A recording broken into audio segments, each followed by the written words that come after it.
Hello बच्चों, good morning. आज हम लोग इलेक्ट्रोकेमिस्ट्री का 8वां वीडियो लेक्चर पढ़ेंगे और आज के इस वीडियो लेक्चर में हम लोग नए टॉपिक कंसंट्रेशन सेल के बारे में जानेंगे और कंसंट्रेशन सेल के एप्लीकेशंस पे काम भी करेंगे। साथ ही साथ अगर थोड़ा समय रहा तो प्रीवियस क्लासेस में जो मैंने कुछ क्वेश्चंस को छोड़ा था उस क्वेश्चन का डिस्कशन भी करेंगे। तो इसी के साथ हम लोग कंटिन्यू करते हैं। तो सबसे पहले हम हेडिंग लगाएंगे कंसंट्रेशन सेल।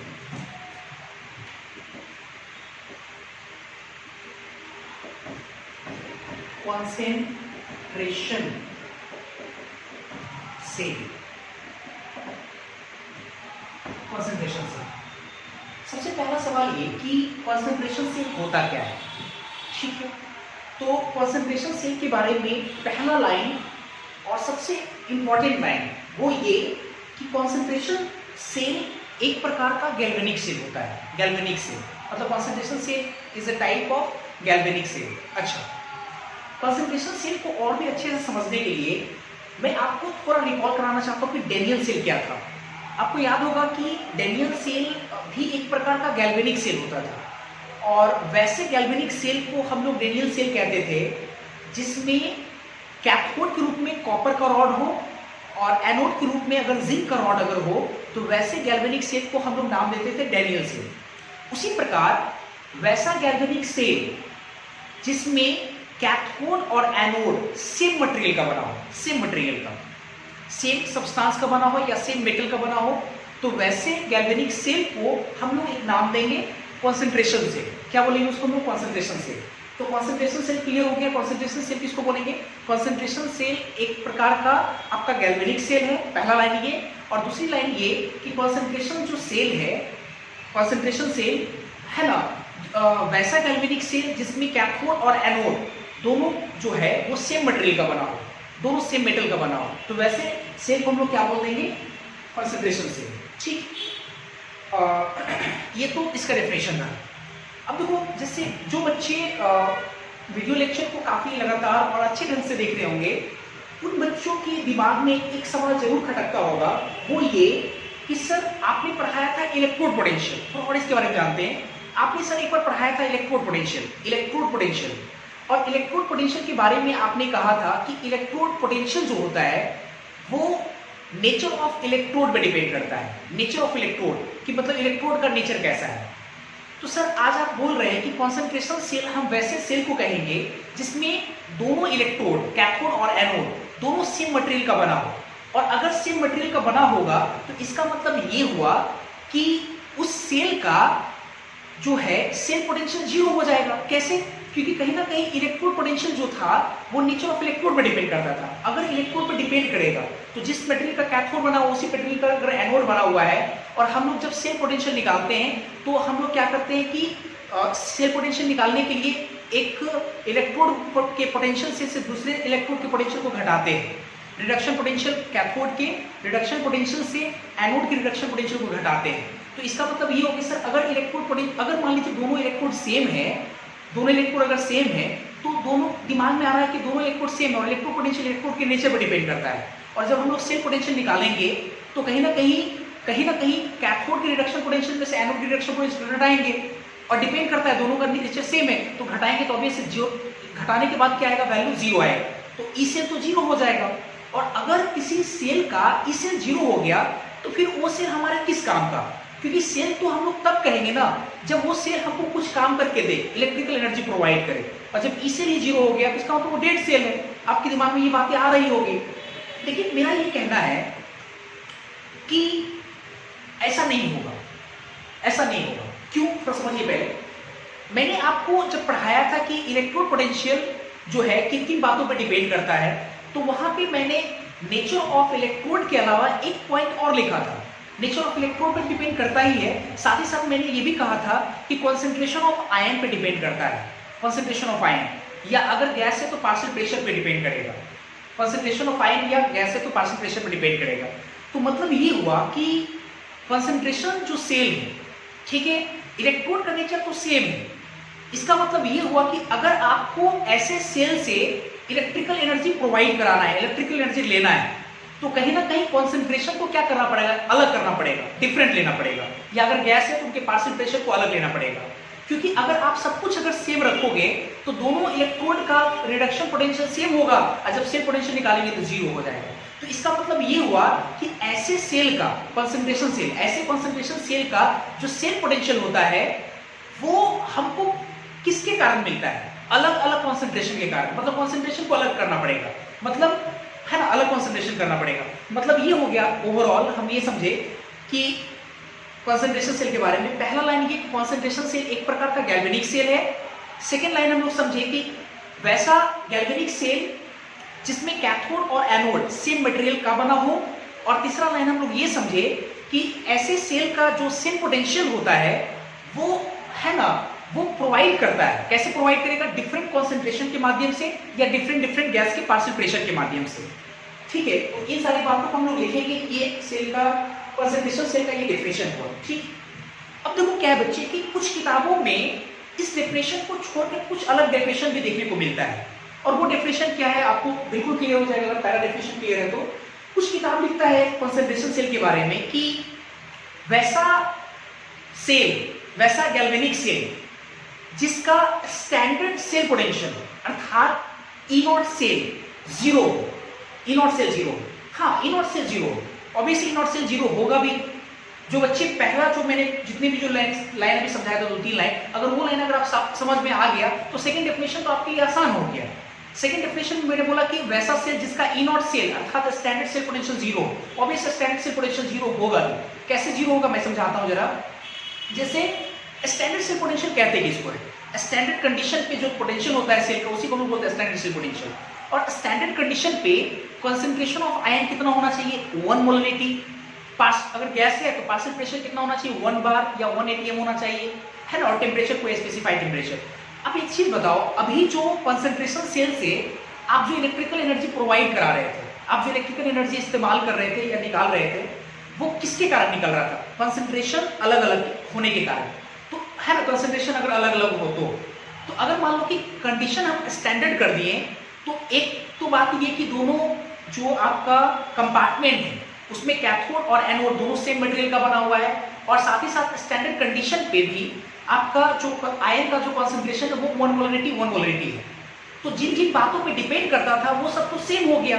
और अगर सेम हो गया तो हम लोग जब ई नॉट सेल निकालेंगे तो ई नॉट सेल क्या निकल कर आएगा? जीरो निकल के आएगा, क्योंकि ई नॉट सेल होता है reduction potential, standard reduction potential cathode minus standard reduction potential of anode. और उस कंडीशन में चूंकि आपका कंसंट्रेशन और जो पार्शियल प्रेशर है या जो नेचर ऑफ इलेक्ट्रोड ये सब सेम है, जिसके कारण जब हम लोग डिफरेंस निकालेंगे तो डिफरेंस आपका क्या आएगा? जीरो आएगा। तो ई नॉट सेल जीरो हो सकता है। तो यहां तक हम लोग समझे कि सेल कंसंट्रेशन सेल क्या है। तो ठीक है, मैं एक बार बस रिकॉल करा देता हूं कंसंट्रेशन सेल क्या, फिर मैं उसको लिखूंगा। पहली बात ये, कंसंट्रेशन सेल एक प्रकार का गैल्वेनिक सेल है। और डेफिनेशन देखेंगे, दो डेफिनेशन। पहला डेफिनेशन क्या है कि कंसंट्रेशन सेल वैसे सेल को कहेंगे, वैसे गैल्वेनिक सेल को कहेंगे जिसमें कैथोड और एनोड दोनों सेम मटेरियल का बना हो। और ऐसे सेल जो ईएमएफ जनरेट करते हैं वो डिफरेंट कॉन्सेंट्रेशन या डिफरेंट पार्शियल प्रेशर के कारण। और दूसरा डेफिनेशन ये कि वैसा गैल्वेनिक सेल जिसका स्टैंडर्ड सेल पोटेंशियल अर्थात ई नॉट सेल क्या हो? जीरो। तो मैं इन चीजों को लिखता हूं मैं यहाँ पे। कंसंट्रेशन सेल के बारे में पहले लिखेंगे, इसको बोलेंगे हम लोग सच cell in which,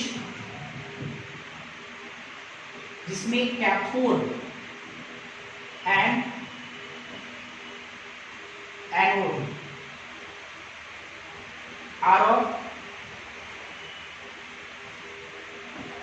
same material, एक ही तरह के मटेरियल का बना हो, सेम मटेरियल। एंड दूसरी बात ये लिखना चाहिए हमको, it is a kind of galvanic cell. ये एक प्रकार का गैल्वेनिक सेल है। ठीक है, ये लाइन पहला हो गया। उसके बाद मैंने लिखा such cell in which cathode and anode are of same material and EMF अर्थात cell potential. EMF of such cell is and EMF of such cell is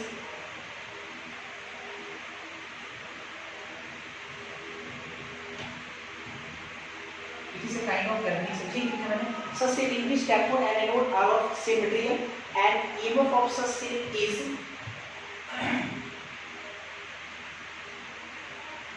provided. EMF of such cell is provided. किसके कारण provided due to different concentration of ions या concentration of gases, concentration of gases ठीक है। और second definition हम लोग ये भी बोल सकते हैं और करके लिख सकते हैं सच कैलोरीज से या सच से मैंने लिखना है क्योंकि से काइंड ऑफ कैलोरीज से मैंने पहले लिख दिया सच से हुज जिसका क्या होना चाहिए हुज स्टैंडर्ड सेल पोटेंशियल अर्थात दैट इज इन और सेल इज 0। तो ऐसे सेल को this cell is called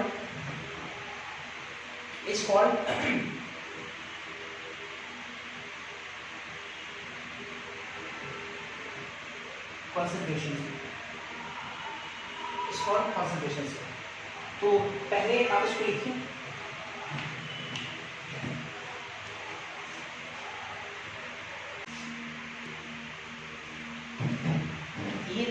था कॉन्सेंट्रेशन सेल क्या है।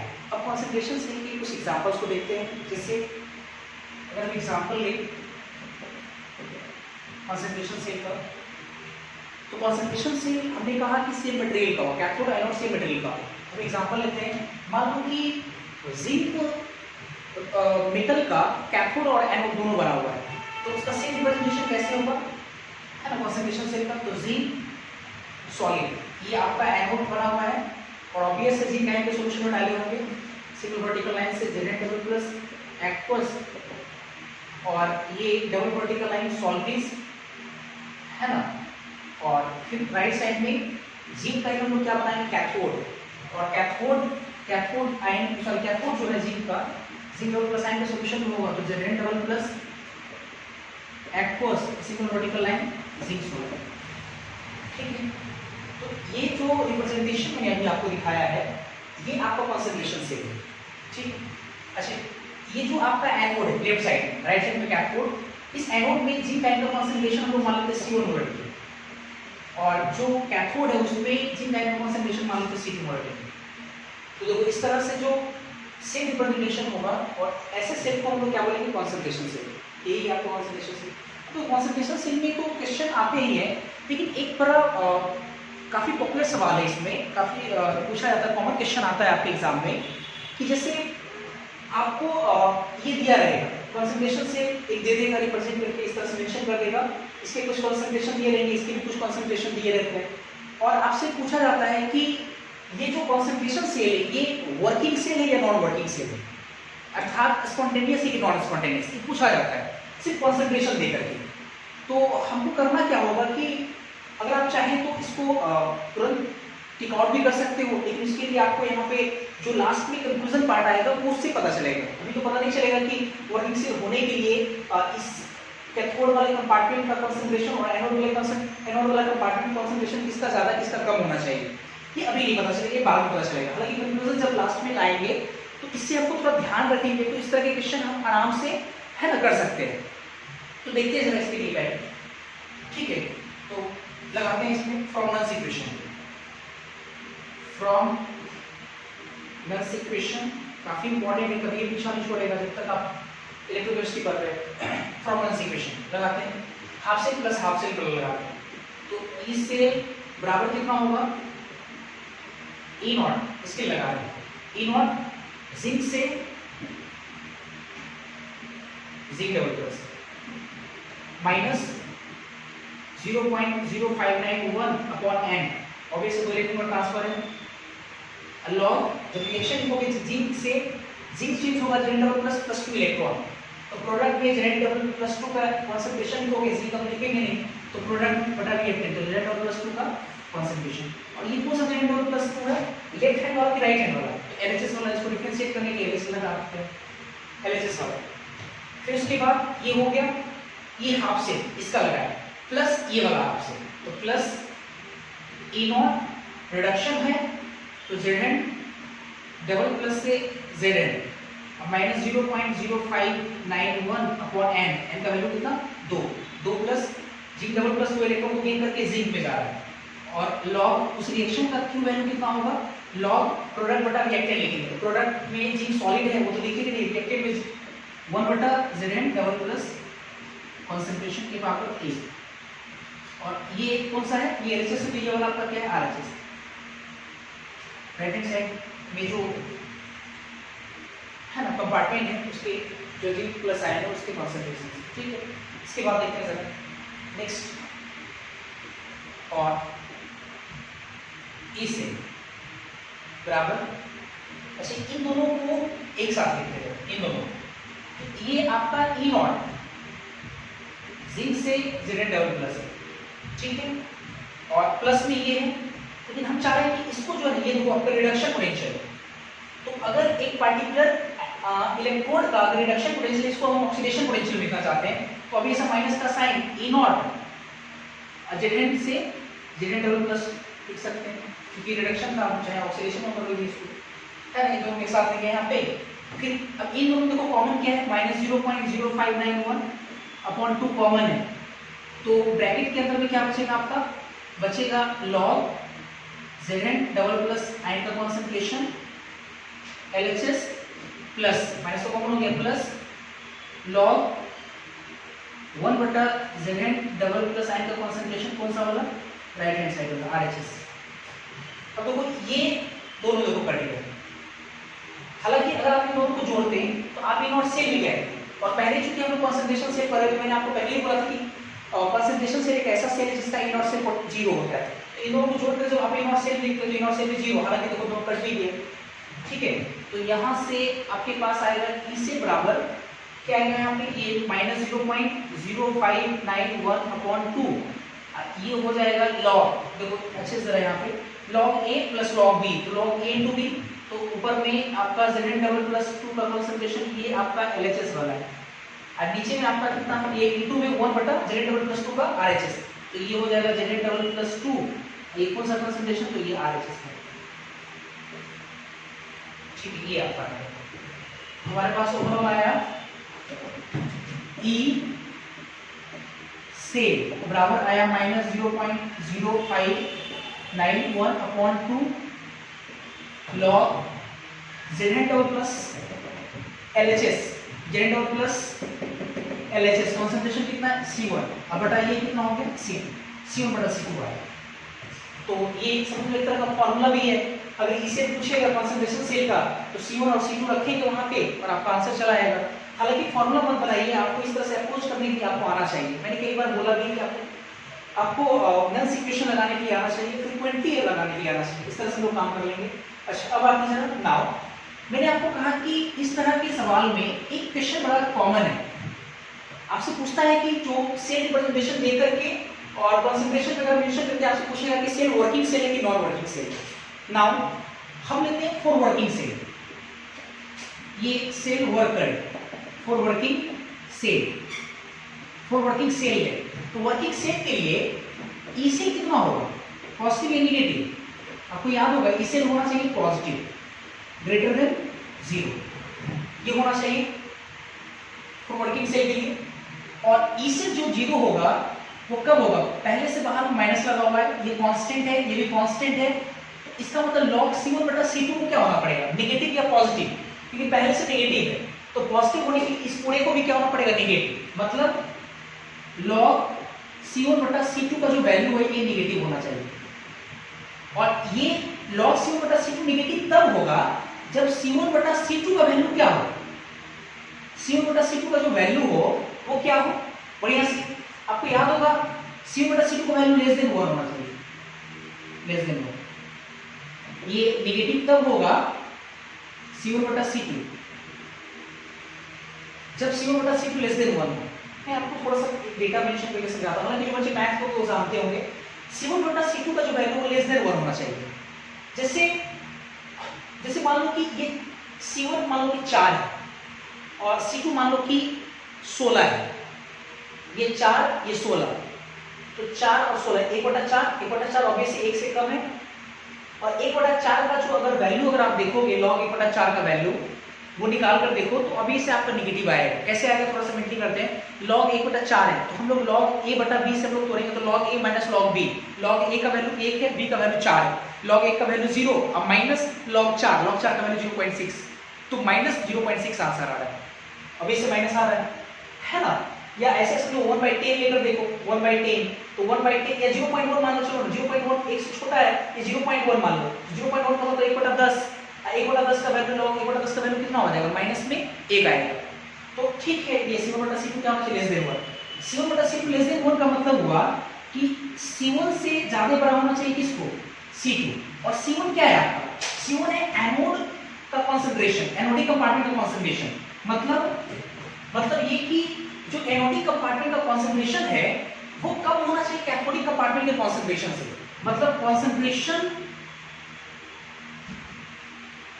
Of ions, concentration of ions, ठीक है, या ऐसे लिखते concentration of anodic compartment,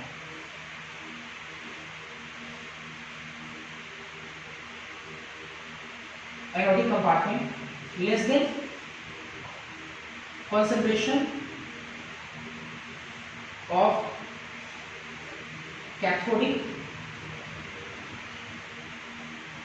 compartment, मतलब एनोडिक कंपार्टमेंट से ज्यादा होना चाहिए कॉन्सेंट्रेशन किसका, कैथोडिक कंपार्टमेंट का, तो तभी ये सेल वर्क करेगा, मतलब C2 ज्यादा होना चाहिए C1 से, कैथोड का ज्यादा होना चाहिए एनोड से, ठीक है, तभी ये काम करेगा वर्किंग सेल में। तो ये इतना ध्यान रखिए, अगर आप इसको याद रखते लंबे समय तक तो आपका सवाल अगर इस तरह से आता है 0.1 0.5 दिया हुआ, 0.1 से 0.5 बड़ा है, इसका तो ये सेल वर्किंग सेल होगा, अगर ये 0.5 ये 0.1 है तो ये छोटा हो गया, इसका तो नॉन वर्किंग सेल होगा। इस तरह से हम काम कर सकते हैं, आप इसको नोट करें, फिर उसके बाद हम लोग देखते हैं सेकंड एग्जांपल।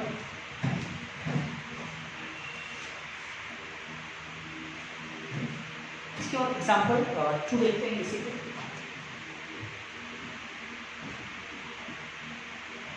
एग्जाम्पल 2, ठीक है, एग्जाम्पल 2 में हम लोग कोई दूसरा कॉन्सेंट्रेशन स्केल लेके आते हैं, ठीक है, जैसे मान लो कि हम कॉन्सेंट्रेशन स्केल इस बार लाते हैं हाइड्रोजन इलेक्ट्रोड का बना हुआ, हाइड्रोजन का ही कैथोड, हाइड्रोजन का ही कैथोड और हाइड्रोजन का ही एनोड, एनोडिक कंपार्टमेंट, ऐसा कुछ लेकर आते हैं। जैसे प्लेटिनम लाना पड़ेगा कि हाइड्रोजन तो गैस होता है, वो एनोड या कैथोड बना नहीं सकता, प्लेटिनम है ना, और चूंकि लेफ्ट साइड में ऑक्सीडेशन होता है तो हाइयर ऑक्सीडेशन स्टेट को पहले रखना पड़ेगा ना, मतलब H प्लस एक्वस से H2 गैस प्लस 1 से 0 घट रहा है, सॉरी H2 से लिखना पड़ेगा, H2 गैस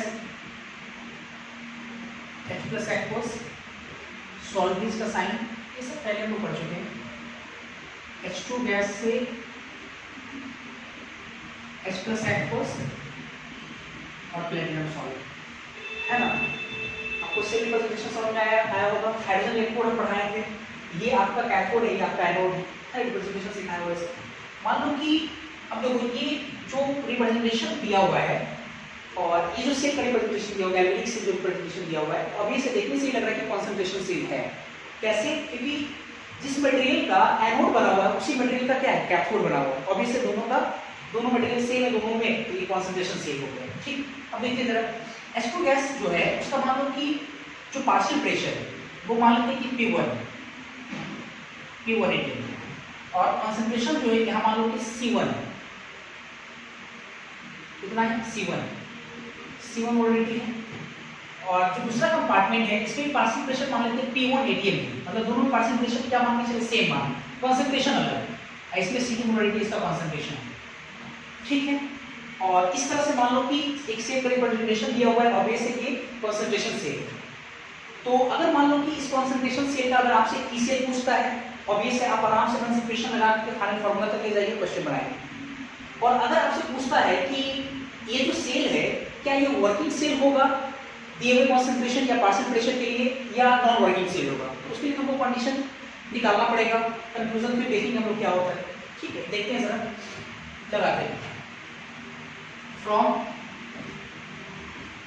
नन्स इक्वेशन से हम लोग लगाएंगे ई सेल बराबर हाफ से प्लस हाफ से, इसका लगाते हैं ई नॉट H2 से H plus minus 0.0591 upon n कितना ले लें, H2 से H प्लस हम ले लेते मानते हैं हाफ H2, एरो का साइन H प्लस प्लस एक इलेक्ट्रॉन, हम लोग ये रिएक्शन मान के चलते हैं, ये वाला रिएक्शन मान के चलते हैं,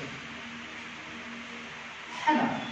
इस रिएक्शन के अकॉर्डिंग काम करते हैं ना, इलेक्ट्रॉन ट्रांसफर कितना एक, और हम लोग लिखेंगे लॉग प्रोडक्ट बटा रिएक्टेड, तो प्रोडक्ट में कितना है H प्लस आयन का कंसंट्रेशन बटा पार्शियल प्रेशर ऑफ H2, तो पार्शियल प्रेशर ऑफ H2 की पावर कितना हाफ, क्योंकि हाफ से मल्टीप्लाई, ठीक है, प्लस ये तो कैथोड सॉरी एनोड हो गया प्लस कैथोड, हाफ से लगाएंगे आप कैथोड को, प्लस ई नॉट रिडक्शन हो रहा है तो H प्लस से H2 माइनस 0.0591 डिवाइडेड बाय 1 है, एक चीज है उल्टा पलट करके काम कर रहे हैं, H प्लस एक लिखो के अंदर के हाफ H2 बराबर है, तो लॉग यहाँ पे क्या होगा पार्शियल प्रेशर ऑफ H2 की power half divided by H plus ion का कंसंट्रेशन। अब देखो ना जरा, यहाँ भी H प्लस आयन कंसंट्रेशन, यहाँ भी पार्शियल प्रेशर, यहाँ भी पार्शियल प्रेशर, यहाँ पर भी, तो डिफरेंशिएट करने के लिए क्या करते हैं, ये आपका कौन सा वाला कंपार्टमेंट का है, एनोड ही कंपार्टमेंट का है, तो आप चाहे तो LHS लगा लें, लेफ्ट हैंड साइड वाला कंपार्टमेंट है, ये भी जो आपका पार्शियल प्रेशर है LHS वाला है, ये आपका RHS वाला है, ये कंसंट्रेशन भी आपका RHS वाला है ना। इसके बाद चलिए बढ़ते हैं फिर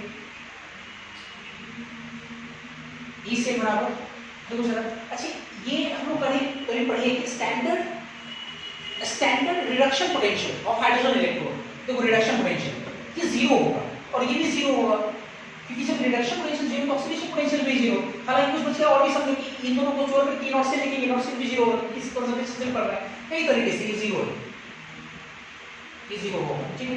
फाइनली दोनों हटा दिए, अभी दोनों को जरा काम करते हैं, तो माइनस 0.0591 अपॉन 8, ये तो कॉमन है, ब्रैकेट के अंदर भी क्या बचेगा आपके पास, लॉग इतना प्लस लॉग इतना, और log a plus log b मान करके काम करेंगे तो लॉग n टू b हो जाएगा, तो लॉग a आपका ये b, तो ये H प्लस LHS है ना, ये पार्शियल प्रेशर ऑफ H2 के पावर हाफ, ये LHS वाला into RHS, partial pressure of H2 के पावर हाफ, ये RHS है ना, और नीचे भी कितना हो जाएगा H प्लस आयन का कंसंट्रेशन, ये RHS, ठीक है RHS, ठीक। अब देखो वैल्यू करते हैं बराबर माइनस 0.0591 अपॉन 1 लॉग, देखो ये मेरे को लगता है कि ये वाला और ये वाला कैंसिल हो जाएगा, क्योंकि ये भी P1 ये भी P1 कैंसिल हो गया, H plus ion concentration LHS, ये C1 और ये आपका C2, तो देखो इस तरह से हम लोग काम कर लेंगे। इसे फॉर्मूला में कई बार बोल रहा हूँ कि फॉर्मूला नहीं है, थोड़ा सा क्वेश्चन बढ़ा करके आगे आपको दिखा देंगे फॉर्मूला है, ठीक है, ये आपका हो गया C1।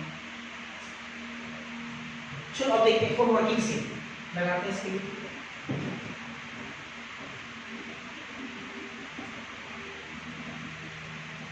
वर्किंग सेल के लिए ई से क्या होना पड़ेगा, पॉजिटिव, और इसे पॉजिटिव होने के लिए log C1 बटा C2 को वैल्यू को क्या होना पड़ेगा, नेगेटिव, क्योंकि पहले से नेगेटिव है, तो माइनस माइनस प्लस होगा, तो वर्किंग सेल के लिए इसे पॉजिटिव एंड log C1 बटा C2 लेस देन 0, और C1 बटा C2 less than 0, log C1 बटा C2, और log C1 बटा C2 का वैल्यू लेस देन 0 तब होगा जब C1 बटा C2 क्या होगा, 1 से छोटा होगा, तभी हो सकता है ना, अभी मैंने समझाया भी था, इसका मतलब C1 से ज्यादा होगा C2। वर्किंग सेल होने के लिए मतलब कॉन्सेंट्रेशन जो होना चाहिए ऑफ एनोडिक कंपार्टमेंट, ये कम होना चाहिए। किसका कॉन्सेंट्रेशन ज्यादा होना चाहिए? Concentration of cathodic compartment.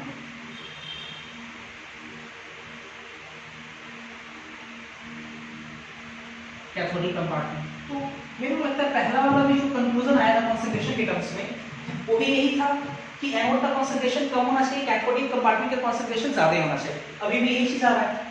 तो एक बार क्या करते हैं कि अभी मैंने कॉन्सेंट्रेशन को अलग रखा, प्रेशर को सेम रखा, है ना, और सेम सेल लेते हैं, और इस बार क्या करते हैं कॉन्सेंट्रेशन को सेम कर देते हैं, कॉन्सेंट्रेशन को, और पार्शियल प्रेशर को क्या करते हैं अलग कर देते हैं। एक गलत यहाँ पे लिखी रिप्रेजेंटेशन थोड़ा सा गलत है, यहाँ पे एक H प्लस होना चाहिए, H प्लस से H2 होना चाहिए, है ना, H प्लस से H2 गैस होना चाहिए, और यहाँ होना चाहिए C2, ये होना चाहिए C2, थोड़ा सा गलत हो गया वहाँ पे, आप देख लेंगे, ठीक है। तो इसी में क्या करते हैं, इसको केस फर्स्ट मान लिए ये वाला, इसमें 2 कर देते हैं, ठीक है, सेम तरीके से। पहले आप इसको नोट करो, मैं इसको निकाल रहा हूँ, स्क्रीनशॉट इसको इसका ले, है ना, देखिए अभी हम लोग पार्शियल प्रेशर सेम रखे थे, कॉन्सेंट्रेशन बदले थे। अब देखते हैं पार्शियल प्रेशर, इसको बदल देते हैं, ठीक है। सेम एग्जाम्पल 2 में ही केस 2 कर देते हैं इसको, है ना, केस 2 ये चीज है। इस बार मान लो पार्शियल प्रेशर इसका P1 ATM, कॉन्सेंट्रेशन इसका CO मोलरिटी, इसका भी कॉन्सेंट्रेशन CO मान लो, दोनों का कॉन्सेंट्रेशन सेम कर दिए, और इसका पार्शियल प्रेशर मान लो कितना है P2 ATM, P2 ATM।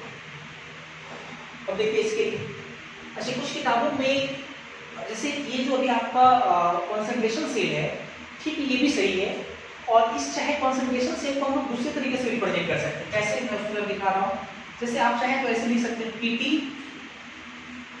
H2 gas, और single vertical line H plus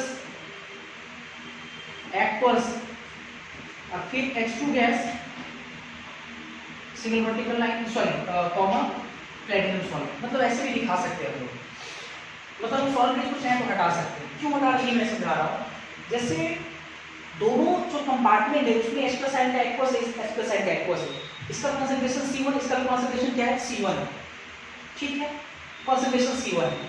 तो हम क्या कर रहे हैं कि चूंकि दोनों कॉमन है, ये भी H प्लस ये भी H प्लस, है ना, तो हम चाह रहे हैं, हम क्या किए कि सॉल्वेंट्स को हटा करके H प्लस को भी हटा दें, और यहाँ H प्लस लिखे, यहाँ मान लीजिए अगर हम लिख लेते हैं C1 मोलरिटी, ठीक है, ये CO मोलरिटी, ये आपका P2 ATM है H2 गैस का, ये आपका कितना है P1 ATM। आप चाहे तो इस चीज को ऐसे भी दिखा सकते हैं, तो इससे भी क्लियर होता है कि H2 से H प्लस ऑक्सीडेशन, और फिर H प्लस से H2 रिडक्शन, ठीक है। यहाँ इसलिए लिख रहे हैं ऐसा क्योंकि दोनों कंपार्टमेंट का कॉन्सेंट्रेशन सेम है, तो आप चूंकि कॉमन है ना, ये H प्लस कॉमन है, तो हम सॉल्वेंट्स को हटा करके कॉमन होने का एक बार इसको रिपीट कर रहे हैं, हम एक बार लिख रहे हैं, ठीक है। इस तरह से आप चाहे तो लिख सकते हैं। अब चलो इसमें देखते हैं जरा कि अगर ऐसा क्वेश्चन रहे जिसमें पार्शियल प्रेशर अलग रहे, कॉन्सेंट्रेशन अगर दोनों कंपार्टमेंट में सेम रहे, तो इसे का वैल्यू कैसे निकालेंगे, और साथ ही साथ इसे मतलब वर्किंग से होने के लिए, है ना, पार्शियल प्रेशर किसका ज्यादा किसका कम होना चाहिए, इसमें भी हम डिस्कस करेंगे। तो लाते हैं जरा फ्रॉम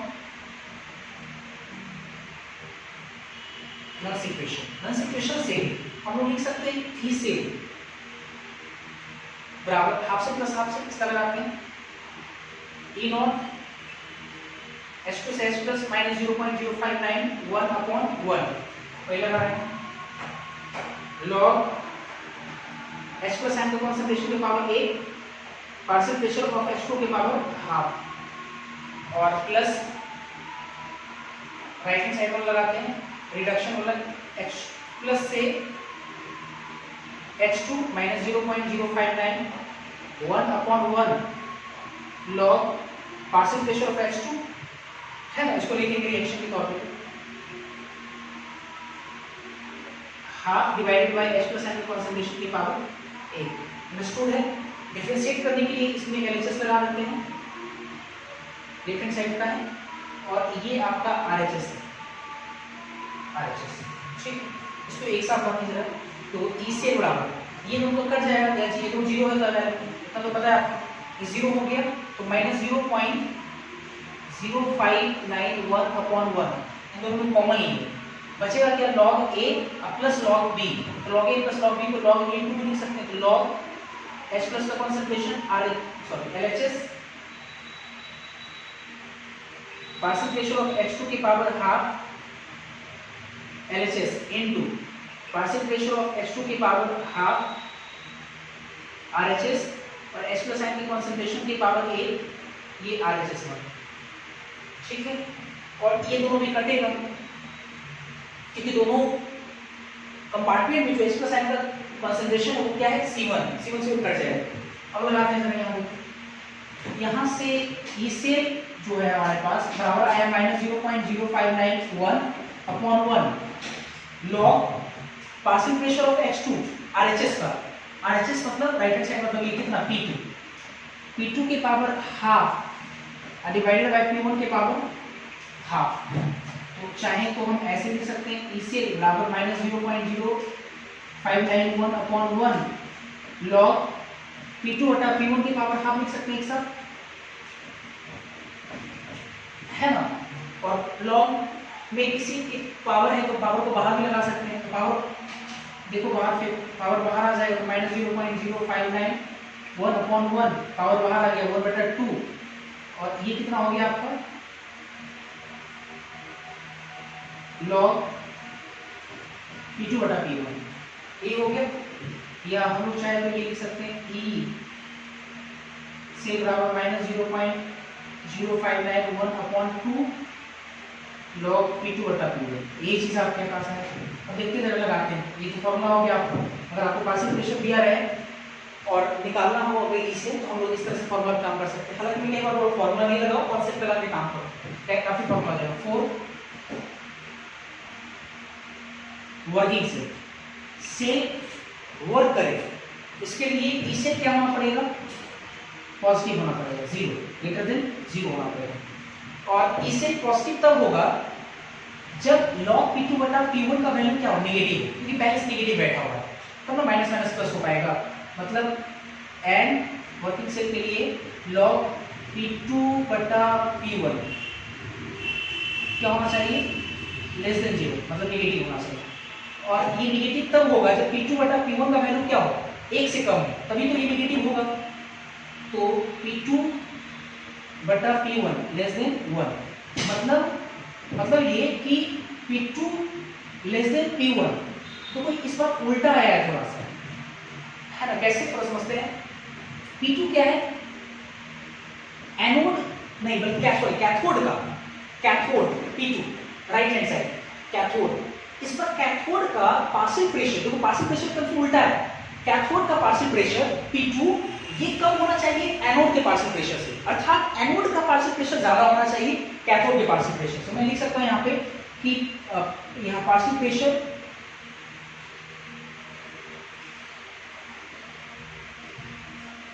ऑफ कैथोड ना, P2 कैथोड है, ये लेस देन होना चाहिए पार्शियल प्रेशर ऑफ एनोड, ये होना चाहिए, जस्ट उल्टा है। अभी जो हम लोग कॉन्सेंट्रेशन के टर्म्स में देखें, दिमाग में इसको ध्यान लगाना है और इसको छाप लगे दिमाग में कि अगर हम लोग कॉन्सेंट्रेशन के टर्म्स में देखें तो वर्किंग सेल होने के लिए कैथोड राइट हैंड साइड वाला का कॉन्सेंट्रेशन एनोड के कॉन्सेंट्रेशन से ज्यादा होना चाहिए, तभी उसे वर्क करेगा।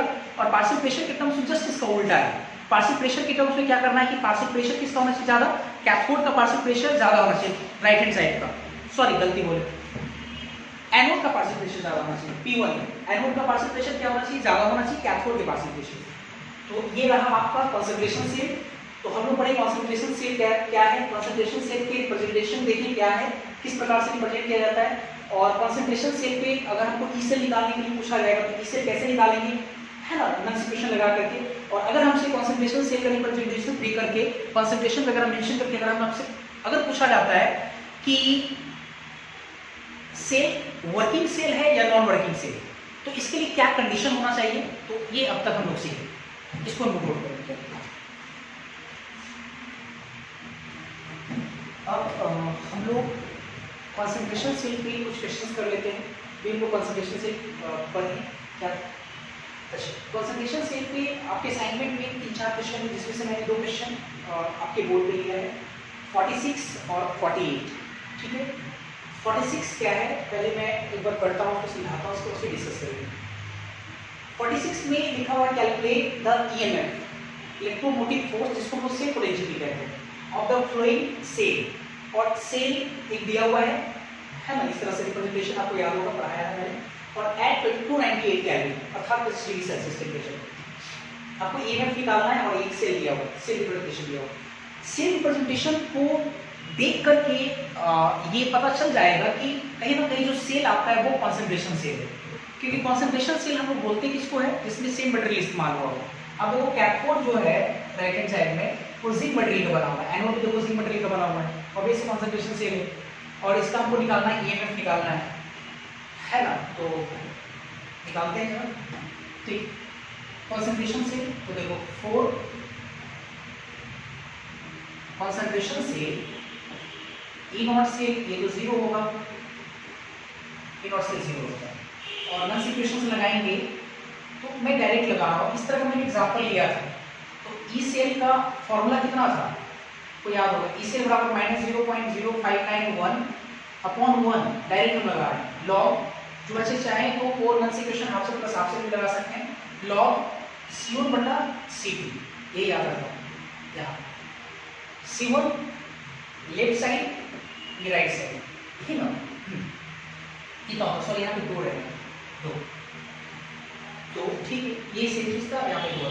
हालांकि मैं अभी बोल रहा हूँ फॉर्मूला नहीं है, आप उसको फॉर्मूला तक ट्रीट नहीं करें, आप चाहें तो नॉन सिचुएशन ले लेते हैं, हाफ से प्लस हाफ से लगाएं, यही चीज आएगा, है ना, तो मैं डायरेक्ट लगा रहा हूँ। तो बराबर होगा -0.0591 बटा 2, और ये log C1 आपका ये है 0.01 और C2 कितना 0.1, अब ये से 1/10 आएगा, तो -0.0591 अपॉन 2 इनटू ये log हो जाएगा 1/10। log 1/10 का वैल्यू कितना होगा, 1/10 होगा ना, माइनस दशमलव हटाएंगे 0, एक ऊपर कट गया, 1/10 1/10 को हम लोग 10 की पावर -1 लिख सकते हैं, तो 10 की पावर 0.0591 बटा 2, और इसका वैल्यू -1 और log 10 का वैल्यू 1, तो माइनस तो प्लस हो गया। तो इससे हमारे पास कितना आने जा रहा है, इससे बराबर माइनस प्लस 0.0591 अपॉन 2 आ जाएगा।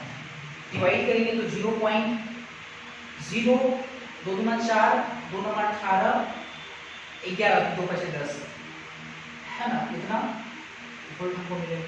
ये हो गया आपका इससे। मैं अभी भी कह रहा हूँ आप हाफ से प्लस हाफ से लगाओ, यही आएगा फॉर्मूला, ठीक है। मैं नेक्स्ट सॉल्व करूंगा, ठीक है। इसके बाद देखते ये है सेकंड एग्जांपल, आपको याद होगा ये दिया था आपसे, बोला कि कैलकुलेट 48 में कैलकुलेट पीएच आपको याद होगा, power of H plus ion, pH value. और पीएच कहीं ना कहीं हम लोग पढ़ते थे आयनिक इक्विलिब्रियम चैप्टर में, और इस आयनिक इक्विलिब्रियम चैप्टर को देखा जाए इस क्वेश्चन में कि कहीं ना कहीं इलेक्ट्रोकेमिस्ट्री से कोरिलेट किया गया। जो पीएच निकालना है यूजिंग द फ्लोइंग सेल, और सेल आपका T, H2 single vertical line H plus ion, double vertical मतलब salt bridge H plus H2 PP।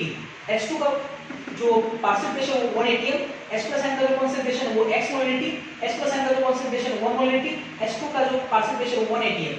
एक बात बताओ, ये जानना आपसे पूछ रहा है, तो सवाल ये कि सर pH जो होता है वो होता है सॉल्यूशन का pH वैल्यू, सॉल्यूशन के लिए डिफाइन होता है। और इस सेल में 2 तरह का सॉल्यूशन है, एक कैथोडिक कंपार्टमेंट है आपका, उसमें सॉल्यूशन है, और एक आपका एनोडिक कंपार्टमेंट है, वो भी एक प्रकार का सॉल्यूशन है। तो कौन से सॉल्यूशन का आपसे पीएच वैल्यू पूछ रहा है? तो मेरे को लगता है कि कैथोडिक कंपार्टमेंट का बिल्कुल नहीं पूछ रहा है। क्यों?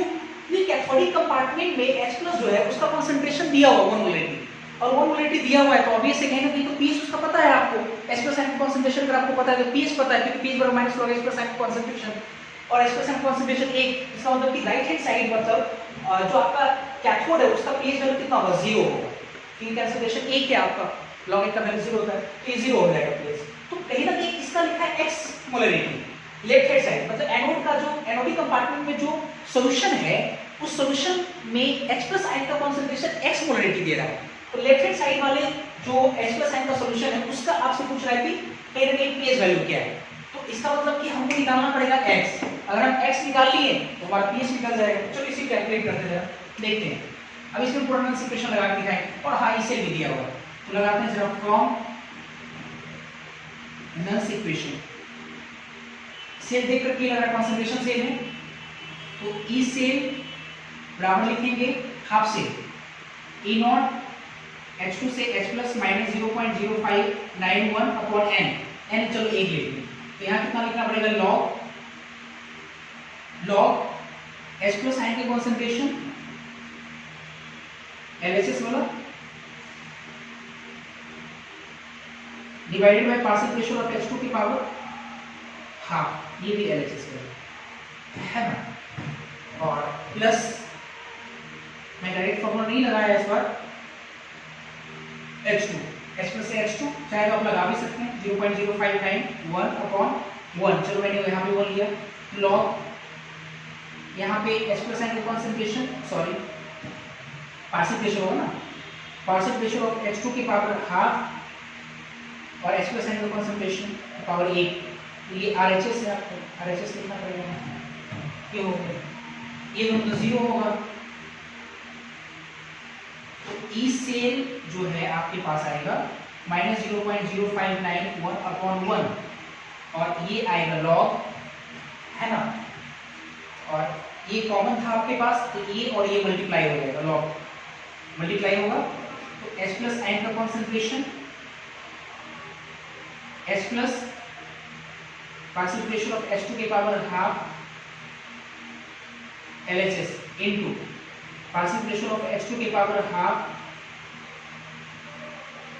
RHS, ये H+N का कंसंट्रेशन के पावर सॉरी 1 मतलब ये RHS, और आप देख सकते हैं कि पार्शियल प्रेशर दोनों का सेम है तो अब ये से ये और ये कटेगा, ठीक है, तो आएगा कि अपने पास मिलेगा अपने पास ई से बराबर माइनस 0.0591 अपॉन 1, और यहाँ मिलेगा आपको लॉग H+N LHS, LHS में H+N का कंसंट्रेशन कितना x मोलरिटी, चलो ये x ले लिए, और RHS में H+N का कंसंट्रेशन कितना है 1 मोलरिटी मतलब 1, ये हो गया, है ना, और ई सेल का वैल्यू दिया हुआ, चलो हम लोग निकालते हैं, हम लोग को x निकालना है, ठीक है, ई सेल का वैल्यू कितना दिया हुआ है 0.2364 बराबर, इधर आया आपके पास बराबर है, एक चीज देखो जरा, माइनस को लॉग के साथ हम कॉमन ले लेते तो बचेगा 0.0591, ये माइनस लॉग के साथ ले तो लॉग x।